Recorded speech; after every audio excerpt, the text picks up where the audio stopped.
10 பேர் கெட்டவங்க வேணும். 30 நாள் டைம் கொடுக்குறேன். ராஜ்யத்துல சுத்தி கொண்டு வாங்க சொல்றாங்க. அவரு போறாங்க. 30 நாள் முடியுது. துரியோதன வர்றா, வெறும் கையில வரா. என்ன துரியோதன ஆச்சுன்னா, மன்னிச்சிருங்க குருதேவா, நான் உன் ராஜ்யம் எல்லாம் தேடினேன், ஒருத்தன் கூட நல்லவன் கிடைக்கல. ஏதாவது ஒரு கெட்ட குணம் இருக்கு, அது என்ன காரியம் சொல்லுங்க, அதை நானே பண்ணி முடிச்சிருக்கேன் சொல்றாங்க.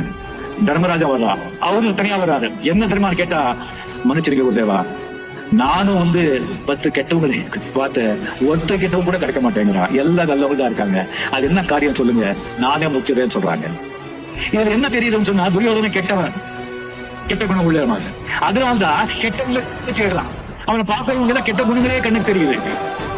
தர்மன் நல்லவன், அவன் பார்க்கும்போது தர்மம் நல்ல குணங்களே தெரியுது, கெட்ட குணங்கள் தெரியல. அதே மாதிரி நீங்க முதல்ல நல்லவங்களா இருந்தால் உங்களுக்கு நல்ல குணங்கள் இருக்கிற நண்பர்களே கண்ணுக்கு தெரிவாங்க.